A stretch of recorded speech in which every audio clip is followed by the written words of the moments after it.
Hi, तो you just saw some of my mock scores of English section SBI clerk pre और mains के जो इसी साल एग्ज़ाम हुआ था। And as you can see मैंने डिसेंट स्कोर करा हुआ है मॉक्स में। और मेरा इंग्लिश का जो मेंस का था और प्लस प्री दोनों का ही सेक्शन अच्छा गया था। तो आई एम मतलब मैं ये नहीं बोल रहा कि हाँ 30 नंबर 33 नंबर के आसपास आ रहे थे मेरे। 27 से 33 के आसपास मेरा एवरेज था, तो बहुत ज़्यादा अच्छा स्कोर है, पर it's a decent score. 98 99 percentile 95 percentile के आसपास मेरे मार्क्स में आ जाते थे। तो इस वीडियो में I am going to share मैंने किस तरीके से प्रिपरेशन करी। अराउंड 6 मंथ्स के आसपास का टाइम था मेरे पास SBI क्लर्क मेंस के लिए। तो मैंने किस तरीके से प्रिपरेशन करी, क्या मैंने स्ट्रेटजी फॉलो करी, क्या सोर्सेज रहे और क्या अप्रोच रही मेरी। मैंने एडिटोरियल किस तरीके से पढ़े, वो कैब किस तरीके से पढ़ी, इन सारी चीज़ें को मैं शेयर करता हूँ ताकि आपको थोड़ा आइडिया हो जाए।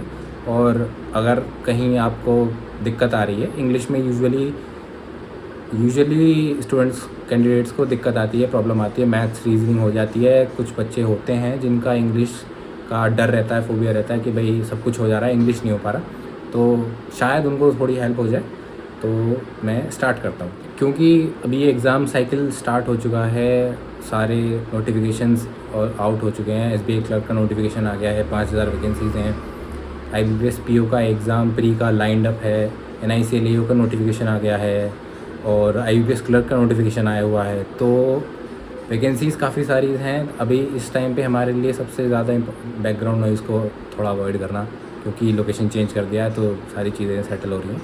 ठीक है, इस टाइम पे हमारे लिए सबसे इम्पॉर्टेंट चीज़ है कि हम अपनी तैयारी को सही तरीके से करें, सही डायरेक्शन में, सही स्ट्रेटजी के साथ, ताकि जब भी एग्ज़ाम हो हमारे लिए एक सीट उसमें पक्की रहे।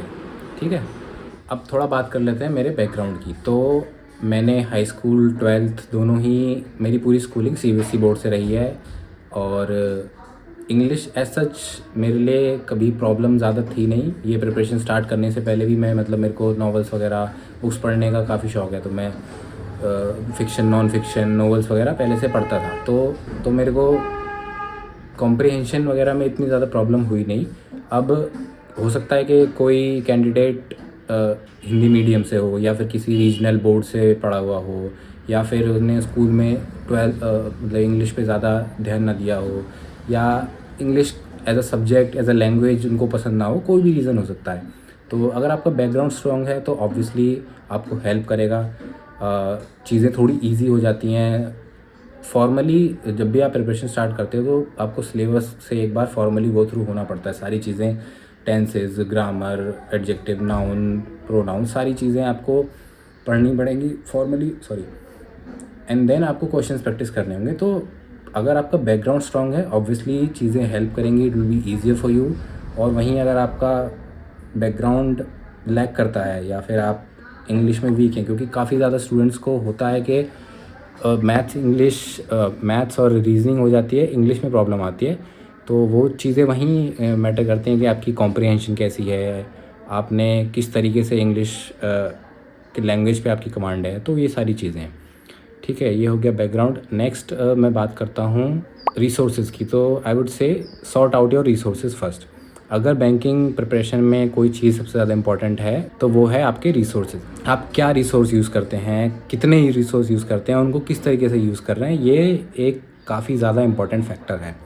तो मैं स्टार्ट करता हूँ। जब मैंने प्रिपरेशन अपनी स्टार्ट ही करी थी तो मैं सबसे पहले पहुँचा था निमिषा बंसल मैम के यूट्यूब चैनल पे। तो कुछ मतलब बैंकिंग में इंडस्ट्री स्टैंडर्ड फैकल्टीज़ हैं, उन जिनमें से एक निमिषा मैम है। तो मैं भी मतलब वो निमिषा मैम का यूट्यूब चैनल पे पहुंचा। वो मतलब सारी क्लासेस वगैरह उन्होंने कोर्स फंडामेंटल भी पढ़ा रखे हैं, वो प्रैक्टिस क्वेश्चंस भी ले रही थी, लेक्चर्स और वो कैब वगैरह भी पढ़ाती हैं, एडिटोरियल भी पढ़ाती हैं। तो उनका एक परफेक्शन बैच करके है, वो यूट्यूब पे क्लासेस हैं। तो मैं वहीं से क्लासेस कर रहा था। मेरे को मतलब ठीक, वो अच्छा पढ़ा रही थी, समझ में आ रहा था सब कुछ ठीक है। पर एक था पॉइंट मेरे को ऐसा थोड़ा मिसिंग लगा, मैं उनसे कनेक्ट नहीं कर पा रहा था उस तरीके से। तो मैं थोड़ा और मतलब स्क्रॉल करने लगा और फैकल्टीज़ वगैरह देखने लगा। तो अड्डा 247 पे भी इंग्लिश के फैकल्टीज़ हैं, अनुभव सर शायद, तो वो भी अच्छा पढ़ाते हैं, सारी चीज़ें वो भी कवर करते हैं चैनल पे अपने। पर मैं स्क्रॉल करते करते पहुंचा बैंकिंग वाला, फिज़िक्स वाला जो बैंकिंग वाला चैनल है, उस पे रूपम मैम क्लासेस लेती हैं इंग्लिश की। तो मैं फॉर्चुनेटली उनके पेज पर पहुंचा, उनके चैनल पर पहुंचा, मैंने उनकी कुछ क्लासेस करी। तो मतलब मैं, इफ़ यू कैन अंडरस्टैंड, एक थोड़ा मतलब ऐसे मेरे को लगा कि हाँ I could connect to her. So मतलब मैंने फिर सारी क्लासेस उन्हीं से ही फॉलो करी, उनको ही फॉलो करा, सारा कंटेंट उनका। वो भी सारे मतलब वो कैब भी पढ़ाती हैं, वो प्रैक्टिस सेशंस भी लेती हैं, एडिटोरियल भी पढ़ाती हैं। एडिटोरियल पे मैं बाद में भी आऊँगा अभी। और डेली उनके प्रैक्टिस सेशंस, लेक्चर्स भी होते हैं, और उन्होंने सारा कोर्स फंडामेंटल से भी पढ़ा रखा है यूट्यूब पे ही। आप चाहें तो पेड कोर्स भी ले सकते हैं। मतलब यूट्यूब पे भी सारा ग्रामर है, टेंस, नाउन, सारी चीज़ें उन्होंने बेसिक से कवर कर रखे हैं यूट्यूब पे भी। तो मैंने उन्हीं को फॉलो करा, सारा कंटेंट मतलब उन्हीं का ही पढ़ा, प्रैक्टिस क्वेश्चन भी उन्हीं से ही करे। बाकी और प्लस मैंने मॉक्स वगैरह भी लगाए, वो आगे बात करेंगे। तो हाँ, पर ये है कि मैंने, जो मेरे लिए प्लस पॉइंट रहा कि मैंने एक पे स्टिक हुआ। मैंने 5-6 दिन निमिषा मैम से पढ़ा। अब मैं किसी को एक मतलब ये नहीं बोल रहा हूँ कि वो अच्छा नहीं पढ़ाती थी, सब टीचर अच्छा पढ़ाते हैं, पर इट्स अप टू यू कि आप किससे कनेक्ट कर पा रहे हैं। तो मैंने 5-6 दिन उनसे पढ़ा, फिर मैं स्विच कर गया, पर मैं फिर रूपा मैम के साथ स्टिक रहा। मैंने फिर दोबारा ये चीज़ नहीं करी कि हाँ मैं 15 दिन किसी और से पढ़ लेता हूँ, फिर मैं 1 महीना किसी और से पढ़ लेता हूँ, वो नहीं। एक मैंने स्टिक करा रिसोर्स, और मैं उस पर ही रहा। सारी चीज़ें मैंने उन्हीं की सारी, जैसे उन्होंने कराया मैंने वही किया।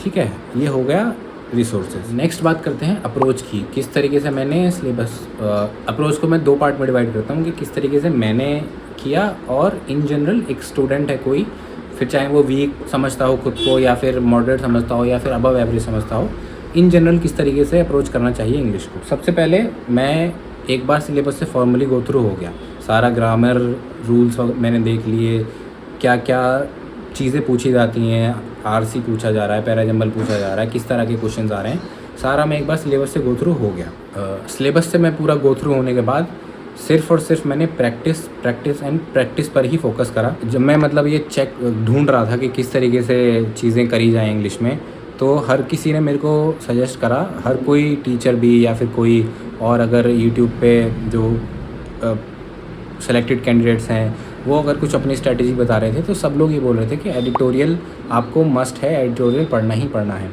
तो मैंने भी एडिटोरियल पढ़ना स्टार्ट करा। पर टू बी वेरी ऑनेस्ट, ये मैं सिर्फ अपने लिए बता रहा हूँ, ये मेरा ओपिनियन है, ये मेरा पर्सनल एक्सपीरियंस है कि एडिटोरियल ने मेरे को ज़्यादा हेल्प नहीं करा। क्योंकि इसका रीज़न मैं बताता हूँ आपको।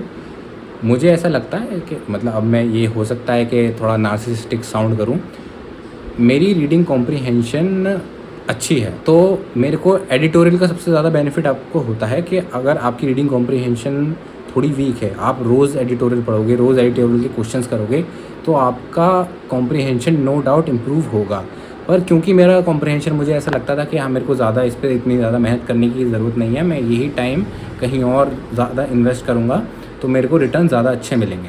तो मैंने एडिटोरियल 1-2 दिन सिर्फ किया, उसके बाद मैंने एडिटोरियल करना बंद कर दिया। मैंने अपना फोकस शिफ्ट करा वोकैब पढ़ने पे। मैं ज़्यादा से ज़्यादा वीडियोस देखता था, और जो वर्ड्स होते थे उनको रिवाइज़ करता था, उनकी प्रैक्टिस करने की कोशिश करता था। लिख के मैंने करने की कोशिश करी स्टार्टिंग में, पर वो लॉन्ग रन नहीं चल पाया। तो मैंने सिर्फ वीडियोस देखता था। मैं जब भी मेरे को एक्स्ट्रा टाइम मिलता था खाली, या मैं कहीं जा रहा हूँ, तो मैं लूप पे वो कैब की वीडियोस चला लेता था बार बार, ताकि वो बार बार रिपीट होने से मेरे को याद रहे, मैं रिकॉल कर पाऊँ सारी चीज़ें। इसके अलावा मैं जितने भी सेक्शनल मॉक्स होते थे, मैं मॉक्स लगाता था, और डेली मैं 1 घंटा क्वेश्चंस प्रैक्टिस करता था। चाहे फिर वो मैं वीडियोस से करूँ, चाहे मैं फिर किसी मॉक से करूँ, या किसी और रिसोर्स से करूँ, तो 1 घंटा में डेली क्वेश्चंस प्रैक्टिस करता था। क्योंकि एक बार आपका सिलेबस कंप्लीट हो गया, तो क्वेश्चंस ही आपको आपका स्कोर इम्प्रूव करने में हेल्प करेंगे। बिना क्वेश्चंस लगाए, बिना क्वेश्चंस प्रैक्टिस करे इंग्लिश में स्कोर इम्प्रूव करना इज़ नेक्स्ट टू इम्पॉसिबल। थोड़ा वो जितना भी मेरे को एक्सपीरियंस है, मैं उससे बता रहा हूँ कि क्वेश्चन प्रैक्टिस करने से ही स्कोर इम्प्रूव होगा। ठीक है, अब बात करते हैं कि इन जनरल कोई अगर एक कैंडिडेट है तो उसको किस तरीके से अप्रोच करना चाहिए। सबसे पहले मैं यही बोलूँगा, सबसे इम्पॉर्टेंट पॉइंट यही है कि आप अपना सिलेबस कंप्लीट करें। एक बार सिलेबस आपका कंप्लीट हो जाएगा तो आपको एक आइडिया रहेगा कि हाँ कितना मेरे को कवर करना था, कितनी चीज़ें मेरी वीक हैं, कौन कौन सी चीज़ें ऐसी हैं जो मेरे को ज़्यादा प्रॉब्लम नहीं कर रही हैं, कहाँ पे मेरे को ज़्यादा काम करना है। एक बार सिलेबस कंप्लीट हो गया, उसके बाद the next step is to practise and practise. Practice करने से ही चीज़ें इम्प्रूव होंगी। आप एडिटोरियल अगर कॉम्प्रिहेंशन, फिर वही पॉइंट आ जाता है कि अगर आपका रीडिंग कॉम्प्रिहेंशन वीक है, क्योंकि रीडिंग कॉम्प्रिहेंशन बहुत ज़्यादा इंपॉर्टेंट रोल प्ले करता है। आपके 8 से 9 क्वेश्चंस आरसी के आ जाते हैं, 6, 7, 8, 9 क्वेश्चंस आ जाते हैं depending upon the paper. Mains में तो और ज़्यादा, प्लस पैरा जंबल 5 नंबर का पैरा जंबल आता ही आता है, मेंस में भी आता है, प्री में भी आता है। तो आपको कॉम्प्रिहेंशन अपना बेटर करना ही पड़ेगा, क्योंकि इसके अलावा दूसरा ऑप्शन ही नहीं है कोई। प्लस ये तो मैं आप जैसे जैसे एग्ज़ाम का लेवल बढ़ेगा, मतलब आप पीओ का प्री दे रहे हो या फिर पीओ का मेंस दे रहे हो, तो वहाँ पर कॉम्प्रिहेंशन रीडिंग आरसीज भी अच्छे खासे लेवल के आते हैं, 2-2 आरसी आ जाते हैं। प्लस पैरा जंबल भी इतना इजी नहीं आता है, उसमें काफ़ी सारी कॉम्प्लेक्स चीज़ें आती हैं। तो आप अगर कॉम्प्रिहेंड अच्छे से कर पा रहे हैं, स्टोरी आप फॉर्म कर पा रहे हैं, आपकी लैंग्वेज की अंडरस्टैंडिंग अगर अच्छी है, तो वो आपको हेल्प करेगा ही करेगा। क्वेश्चंस जितने ज़्यादा हो सकें उतना प्रैक्टिस करिए। मैं इस पे मतलब जितना ज़्यादा एम्फेसाइज़ करूँ उतना कम है। और वोकैब की प्रैक्टिस करिए, क्योंकि कई क्वेश्चन ऐसे आएंगे वोकैब बेस्ड आएंगे, और वोकैब आपको नो डाउट सिर्फ वोकैब बेस्ड क्वेश्चन में तो वो हेल्प करेगी, पर आरसी में भी वोकैब काफ़ी ज़्यादा हेल्प करती है। क्लोज टेस्ट में वोकैब हेल्प करेगी, ठीक है। तो आप वोकैब के, या तो आप जहाँ भी जिस भी टीचर से पढ़ रहे हैं वो वोकैब के सेशंस वगैरह लेते होंगे, उनको देखिए, क्वेश्चंस वर्ड्स नोट डाउन करिए, उनको रिवाइज़ करिए, बार बार रिवाइज़ करिए, क्योंकि वोकैब एक ऐसी चीज़ है अगर आप रिवाइज़ नहीं करेंगे तो आपको वर्ड्स याद नहीं रहेंगे। तो वोकैब का सबसे बेसिक पॉइंट और सबसे इम्पॉर्टेंट पॉइंट है रिवीजन, ठीक है। ये हो गया अप्रोच की बात। तीसरा पॉइंट आ जाता है प्रैक्टिस पे। तो मैंने पर्सनली प्रैक्टिस करी थी सेक्शनल मॉक्स लगाकर। प्री के भी सेक्शनल मॉक्स आपको मिल जाएंगे, मेंस के भी सेक्शनल मॉक मिल जाएंगे, एंड जो टीचर आप जिसको भी फॉलो कर रहे हैं वो भी आपका हर रोज़ यूट्यूब पर एक ना एक लेक्चर तो लेता ही लेता है हर कोई टीचर, जिसमें वो एटलीस्ट 1 सेक्शनल मॉक लगाते हैं। तो मतलब एक लेक्चर आपका एक मॉक की तरह एक्ट करेगा, आप उसको क्वेश्चंस को प्रैक्टिस वहाँ से कर सकते हैं। एंड नेक्स्ट वही सेम चीज़ कि आप एडिटोरियल पढ़िए, वोकैब के सेशंस लगाइए, वोकैब रिवाइज़ करिए, क्वेश्चंस लगाइए, और जहाँ जहाँ आपको लग रहा है कि हाँ भाई मेरा ये वाला टॉपिक, कुछ टाइम बाद एक ऐसा पॉइंट आएगा कि हाँ आपको पता लग जाएगा कि मेरे बार बार मॉक्स में ये वाले क्वेश्चंस, ये टाइप, ये चीज़ प्रॉब्लम कर रही है, बाकी सारी चीज़ें आप कर ले जा रहे हैं। वो कुछ भी हो सकता है, या तो आपको पैराजंबल में प्रॉब्लम हो सकती है, आपको आरसी में प्रॉब्लम हो सकती है। मेरे को पर्सनली एरर डिटेक्शन में जैसे प्रॉब्लम होती थी, तो मैंने उस पर काम किया। मैंने पहले एनालाइज़ किया कि हाँ मेरे बाकी सारी चीज़ें हो जा रही हैं, एरर डिटेक्शन मेरे को प्रॉब्लम कर रहा है। तो मैंने उस चीज़ पे काम किया कि हाँ मेरे यहाँ ये लैग कर रहा है, आप उसको दोबारा सिलेबस पे गो थ्रू करिए, दोबारा जाइए कि हाँ ये पॉइंट आपका मिस हो रहा था, और उससे आपको कोर्स इम्प्रूव होगा। थोड़ा टाइम लगेगा, पर नो डाउट अगर आप काम करते रहेंगे, एनालाइज़ करते रहेंगे कि कहाँ चीज़ें कमी कर रही हैं, तो आपका स्कोर इम्प्रूव होगा, ठीक है। तो यही सारी बातें थी जो मेरे को इस वीडियो में करनी थी। और क्या मतलब कुछ रह गया होगा तो आप कमेंट कर देना कि हाँ ये पॉइंट आपका डाउट है या कोई भी चीज़ है, तो अगर मेरे कैपेबिलिटी में होगा तो मैं कोशिश करूँगा कि उसको मैं आंसर कर पाऊँ।